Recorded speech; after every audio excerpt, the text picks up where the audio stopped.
कक्षा 12 जीव विज्ञान वंशागति और विविधता पार्ट 5 के अंतर्गत हम आज बहुजीनी वंशागति के बारे में अध्ययन करेंगे। तो इसमें ये है कि जो बहुजीनी वंशागति किसे कहते हैं। देखिए क्या होता है कि जब कोई लक्षण दो या दो से अधिक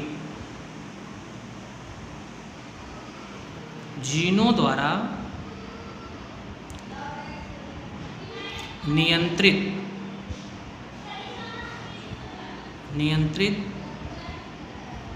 या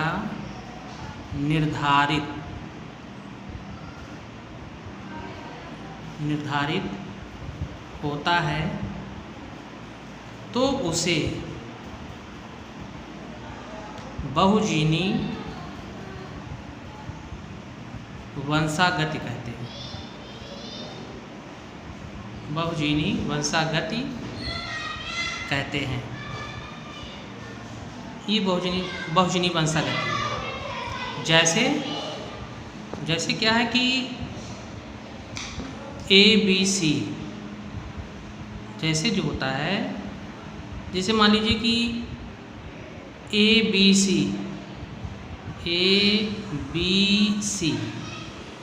तीन जीन मनुष्य की त्वचा में गहरे रंग के लिए उत्तरदायी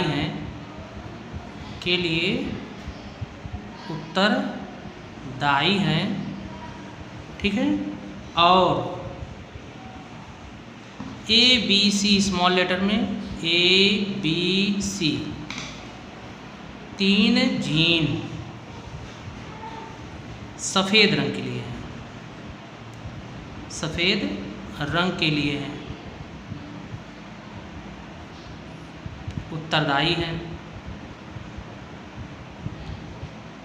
तो इसमें देखिए क्या होता है कि जैसे इसका जीन में ले लें, जो जीन जोड़े में होता ही है, तो यहाँ पर क्या है A, फिर इसका B, फिर इसका C, तीन जीन हो गया। अब ये किसके लिए है? गहरा रंग के लिए। ये गहरा रंग का जीन है। इसमें अब इसका ले लेते हैं A, B, C, ठीक। अब ये किसके लिए है? सफ़ेद रंग के लिए है, ठीक। अब एक जीन इसमें ये है कि जैसे देखिए क्या होता है कि जो मनुष्यों में त्वचा का रंग होता है, सिर्फ गहरा रंग और सफ़ेद रंग नहीं होता, तमाम कलर होते हैं। गेहूं किसी का बहुत ज़्यादा डार्क होता है, किसी उससे हल्का होता है, किसी उससे हल्का होता है, किसी के एकदम पीलेपन का होता है, किसी गेहूं कलर का होता है, किसी के एकदम सफ़ेद कलर जैसा होता है। तो तमाम त्वचा के कलर होते हैं। तो इसमें क्या होता है कि इसका अगर मिक्सचर कर दिया जाए, B, ये C है, तो ये गहरे और सफ़ेद रंग के बीच का रंग आता है। गहरा और सफ़ेद, ठीक है, के बीच का जो होता है रंग आता है, ठीक। मिक्सचर हो गया। तो अब यहाँ पर ये है कि देखिए हल्का और गहरा, बात समझ आई। यहाँ पर जीन जोड़े में ये प्रभावी गुण है इसका, ठीक, ये प्रभावी है। और ये जीन जोड़े में जो स्मॉल लेटर में मेंडल के नियम अनुसार ये अप्रभावी है। तो इसमें एक गुण जो होता है प्रभावी का, एक गुण होता है अप्रभावी का। लेकिन देखिए प्रभावी में मेंडल के नियम अनुसार जो होता है कैपिटल ए स्मॉल ए अगर होता तो गहरे रंग का होता, लेकिन इन दोनों से अलग दोनों के बीच का रंग जो होता है लक्षण प्रकट होता है। ठीक है, तो इस प्रकार की वंशागति जो होती है उसे बहुजीनी वंशागति कहते हैं। तो फिर से देखिए, जब कोई लक्षण 2 या 2 से अधिक जीनों द्वारा निर्धारित होता है तो उसे बहुजीनी वंशागति कहते हैं। ये इसका एग्जाम्पल हो गया। अब दूसरी चीज़ इसमें होती है प्रबलता। ये टिप्पणी है, 60 नोट्स है, बोर्ड एग्जामिनेशन में पूछा भी आता है। तो ये होता है प्रबलता। प्रबलता को इंग्लिश में कहते हैं इपिस्टैसिस। इपिस्टैसिस, ये इपिस्टैसिस। अब इपिस्टैटिस क्या होता है? जब एक एलीली जोड़ी का कोई जीन, जब एक एलीली जोड़ी का कोई जीन दूसरी एलीली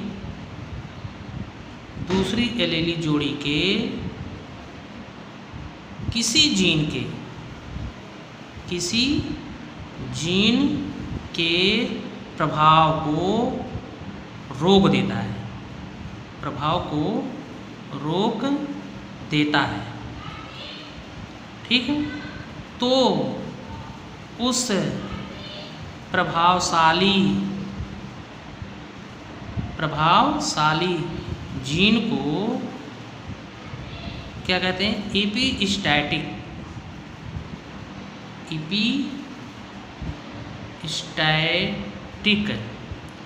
तथा प्रभावी क्या कहते हैं? जब एक एलीली जोड़ी का कोई जीन दूसरी एलीली जोड़ी के किसी जीन के प्रभाव को रोक देता है तो उस प्रभावशाली जीन को इपिस्टैटिक तथा प्रभावित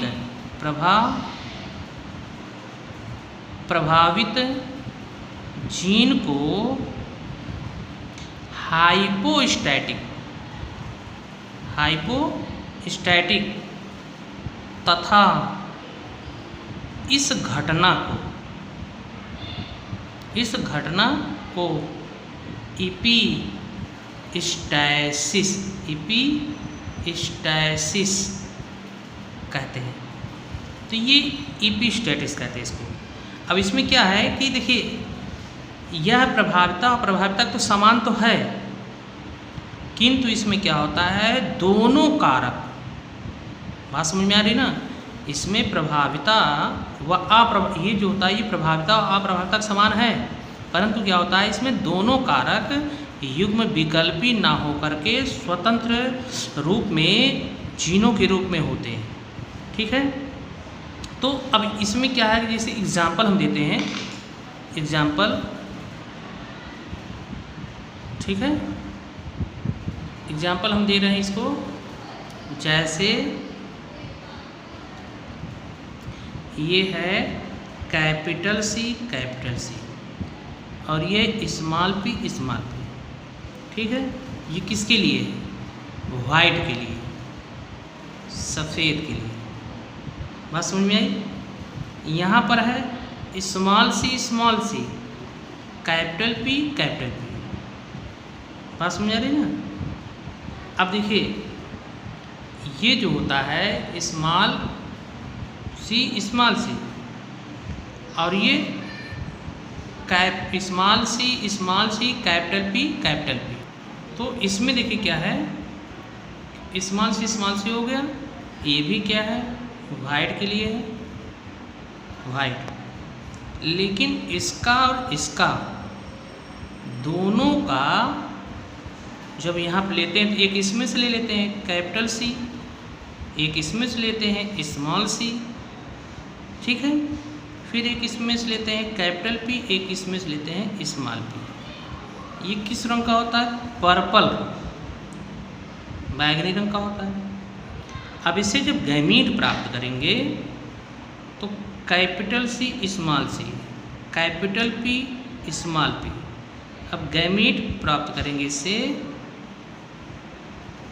ये हो गया, तो ये कैपिटल सी हो गया, कैपिटल पी हो गया, यहाँ कैपिटल सी हो गया, स्मॉल पी हो गया, और यहाँ पर स्मॉल सी हो गया और कैपिटल पी हो गया, और यहाँ पर स्मॉल सी हो गया और स्मॉल पी, ये गैमीट होते हैं। अब इसका जब हम चेकरबोर्ड बनाते हैं तो चेकरबोर्ड में जब ये युग्मक रखते हैं तो इसका अनुपात 9:7 आता है। मतलब 9 जो होता है वो पर्पल होता है और 7 जो होता है वो वाइट होता है। बात समझाई? तो ये इसका एग्जाम्पल है। अब इसमें देखिए, ये तो प्रबलता का हो गया। दूसरा जो होता है संपूरक जीन। संपूरक जीन, ये संपूरक जीन है। ठीक, संपूरक जीन। तो संपूरक जीन में क्या होता है? इसमें एक आनुवंशिक लक्षण के दृश्य रूप का प्रकटन जो होता है ना, जीनों की दो विभिन्न एलीली जोड़ियों के बीच होता है। और इसमें किसी भी जोड़ी के प्रबल जीन की अभिव्यक्ति तभी होती है जब दूसरी जोड़ी का प्रबल जीन भी उपस्थित हो। ठीक है, तो हम लिख देते हैं, इसमें एक आनुवंशिक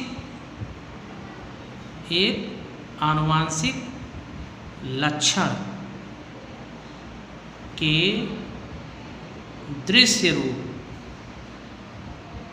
दृश्य रूप प्रकटन में जीनों की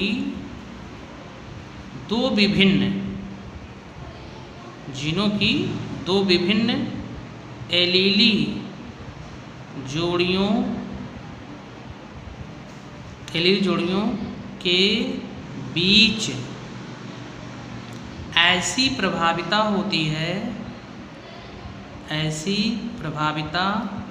होती है कि किसी भी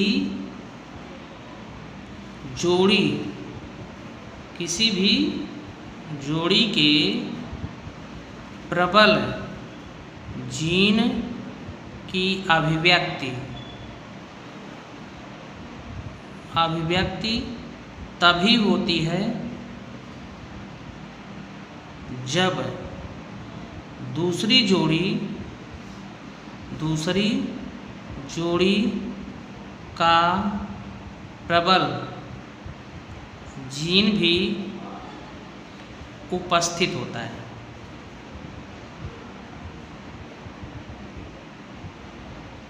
तो उसे संपूरक जीन कहते हैं।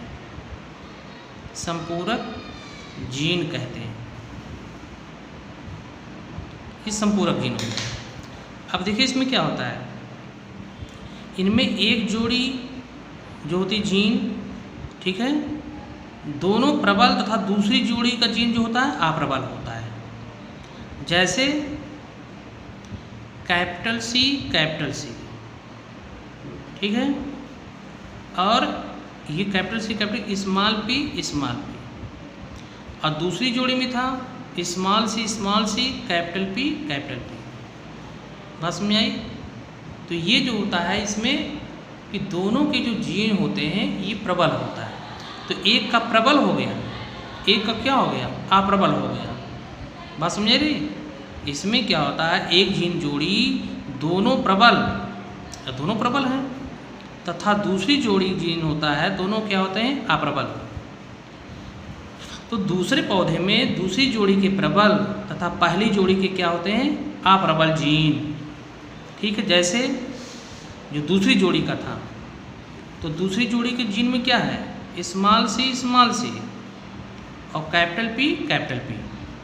ठीक है, तो ये अप्रबल जीन है और ये क्या है, प्रबल जीन है। तो इसे क्या कहते हैं, संपूरक जीन कहते हैं। इस प्रकार जीन जो होते हैं वो संपूरक जीन होते हैं। इसी में देखिए क्या है कि अगला टॉपिक होता है वंशागति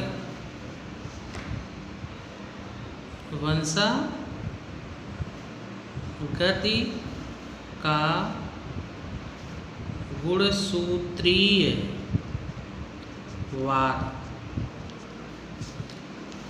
देखिए वंशागत गुणसूत्रीयवाद क्या है। जैसे क्या था कि मेंडल के समय जो था जीव कोशिकाओं की रचना का ज्ञान बहुत कम था वैज्ञानिकों को।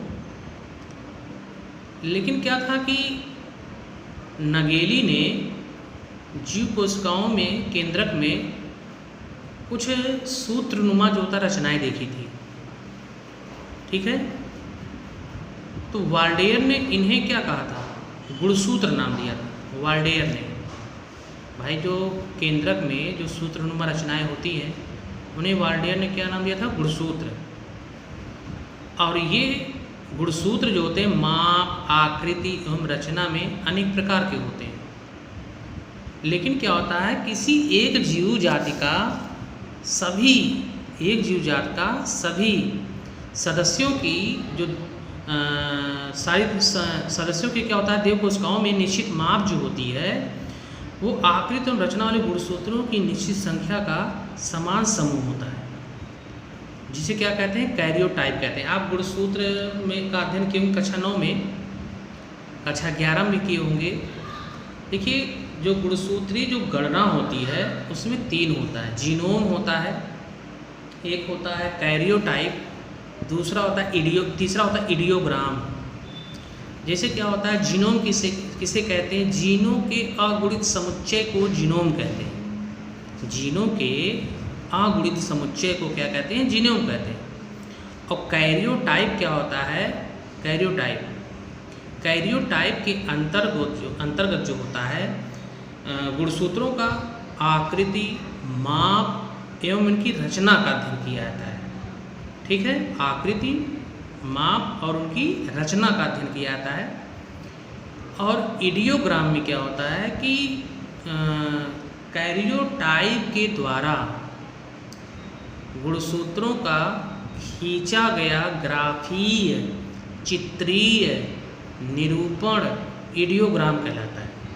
तो हमारे कहने का मतलब है कि जो गुणसूत्रीवाद था इसमें वैज्ञानिक ने कहा कि केंद्रक है, ये केंद्रक है, कोसा है, कोसा के बीच में केंद्रक है, केंद्र के अंदर केंद्रिका है, इसमें ऐसे जो सूत्र रचनाएँ हैं, ठीक है, इसकी उपस्थिति का पता लगाया। तो वाल्डेयर ने इसको क्या नाम दिया था, गुणसूत्र नाम दिया था। अब इसी जो गुणसूत्र है, ये गुणसूत्र सभी जीवों की कोशिकाओं के अंदर जो होता है, देह कोशिकाओं के अंदर, ये इसकी संख्या जो होती तो निश्चित रहती है, मतलब संख्या निश्चित है। और गुणसूत्रों की रचना एवं आकार एवं माप, ठीक है, ये जो होता है ये भी निश्चित है। तो जैसे अब गुणसूत्र की माप, आकृति, रचना तो अनेक प्रकार के होते हैं, लेकिन अब एक जीव जाति है, मतलब एक स्पीसीज के समस्त जो एनिमल्स होते हैं उनकी देह कोशिकाओं में निश्चित माप, आकृति, रचना एवं संख्या होगी। लेकिन अगर कोई जीव है उसके अंदर तो ये रचना तो अब अंतर हो जाएगा ना। तो ऐसे में क्या होता है कि इसका जो अध्ययन किया था वो कैरियोटाइप कहलाता है, ठीक है। अब इस समूह में जो गुणसूत्र होते हैं जोड़े में होते हैं, गुणसूत्र जो होते हैं क्या होते हैं, जोड़े में होते हैं। तो जैसे क्या होता है कि मनुष्य में गुणसूत्रों की संख्या कितनी होती है, 46। ये 46 गुणसूत्र हैं। मनुष्य में गुणसूत्रों की संख्या क्या होती है, 46 होती है, ठीक है। लेकिन ये होते कैसे, जोड़ियों में होते हैं। 46 गुणसूत्र अर्थात 23 जोड़ी, ये 23 जोड़ी होते हैं, ठीक है। और 23 जोड़ी गुणसूत्र जो होते हैं वो असमान होते हैं, ठीक है। 23वीं जो जोड़ी गुणसूत्र होती क्या होती है, असमान। मतलब अगर हम लिखते हैं कि 22 जोड़ी XX प्लस 23वीं जोड़ी XY, अगर मेल में है तो XY, फीमेल में है तो XX, ठीक है। तो इस गुणसूत्र को कहते क्या है, लिंग गुणसूत्र कहते हैं, चाहे मेल का हो और चाहे फीमेल का हो। बात समझ में आ गई। मनुष्य में जो गुणसूत्र जो होते हैं, है ना, तो वो 46 गुणसूत्र होते हैं, 23 जोड़ी।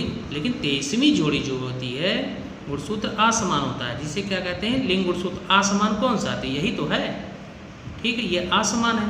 लेकिन स्त्री में 22 जोड़ी जो होती है X से X होता है, 23वीं जोड़ी भी X से, 23वीं जोड़ी लिंग गुणसूत्र है ही है।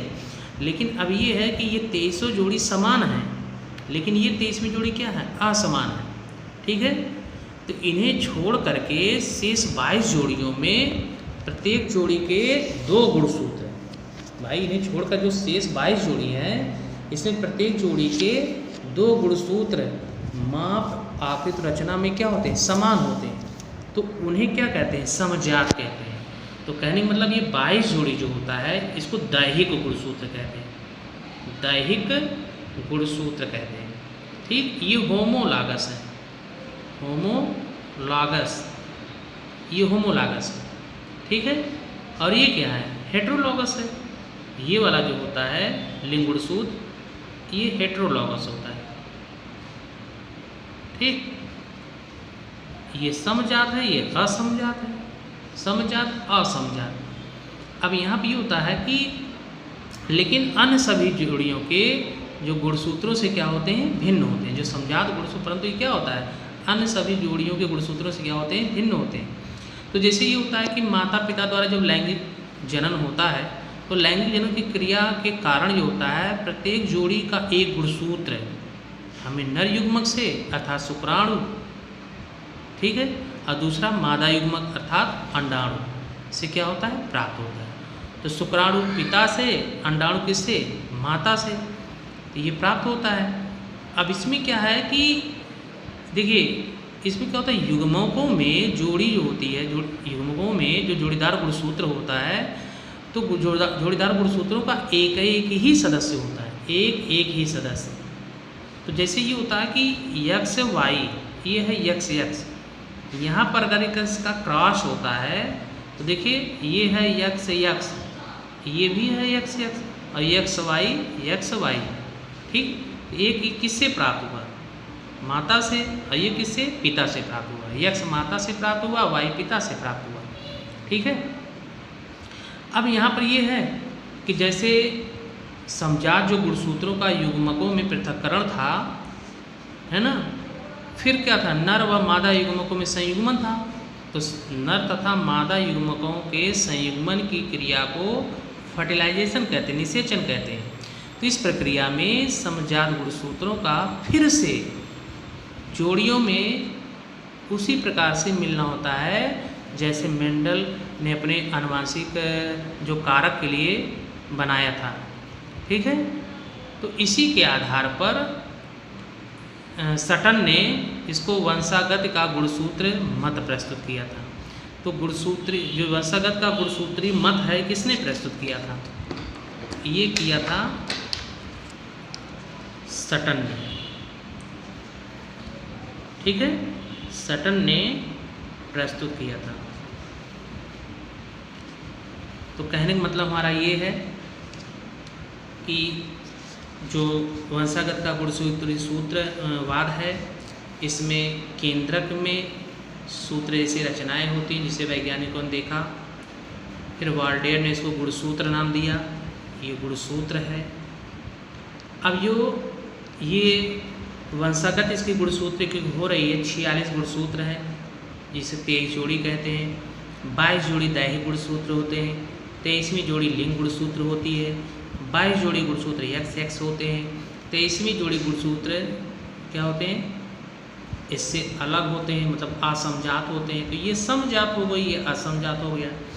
तो इसमें जब पिता का शुक्राणु माता का अंडाणु जब मिलता है, तो मिलने पर क्या होता है कि एक गुणसूत्र माता से, एक गुणसूत्र पिता से जनन के समय, इसी को निषेचन कहते हैं, संयुग्मन कहते हैं। और यही फिर गुणसूत्र वंशागत के रूप में आनुवंशिक लक्षणों को एक पीढ़ी से दूसरी पीढ़ी में पहुंचाता है। तो ये एक आनुवंशिक कारक है। ठीक है। इसी के आधार पर सटन ने वंशागत का गुणसूत्रीय मत जो होता है वो प्रस्तुत किया था। ठीक है। अब इस चलते हैं लिंग निर्धारण। लिंग इसी बेस पे तो बिल्कुल है। लिंग निर्धारण इम्पॉर्टेंट है। ये लिंग निर्धारण ये इम्पॉर्टेंट है। देखिए लिंग निर्धारण जो होता है, जैसे लैंगिक जो जनन है, तो लैंगिक जनन में क्या होता है कि अगुणित नर व मादा, ठीक है, अगुणित नर व मादा युग्मक कोशिकाओं के संयुग्मन से द्विगुणित कोशिका बनती है जिसे युग्मनज कहते हैं, जायगोट कहते हैं। तो जायगोट के जब भ्रूणी विकास होता है तो उस भ्रूणी विकास से नई संतान बनता है या नई संतान का शरीर बनता है, ठीक है। तो अब वहाँ पर क्या है कि देखिए ये तो जो नई संतान बना तो युग्मक जो कोशिकाएँ जननांगों मतलब पुरुष में टेस्टिस में, माता के ओवरी में, तो उसमें अर्धसूत्री विभाजन द्वारा युग्मक जनन प्रक्रिया होती है और उस युग्मक जनन क्रिया के फलस्वरूप ये नर तथा मादा युग्मक बनते हैं, ठीक है। तो अब यहाँ पर ये है कि जो नर तथा मादा युग्मक होते हैं, ठीक है, उसमें क्या होता है कि लिंग निर्धारण जो क्रिया है, देखिए अब इसका अगर हम परिभाषित करते हैं तो लिंग निर्धारण वह प्रक्रिया है जिसके द्वारा यह निश्चित होता है कि एक लिंगी जंतुओं में लैंगिक जनन में उत्पन्न होने वाले प्राणी है ना, नर होगा या मादा, ठीक है। तो जैसे हम यहाँ पे लिखते हैं कि देखिए 22 जैसे गुणसूत्र हमने उसके पहले भी चर्चा किया, मनुष्यों में गुणसूत्रों की संख्या 46 होती है, अर्थात 23 जोड़ी होती है, ठीक है, ये 23 जोड़ी होती है। अब यहाँ पर चाहे पुरुष हो या स्त्री हो, दोनों में गुणसूत्रों की संख्या क्या होगी 46।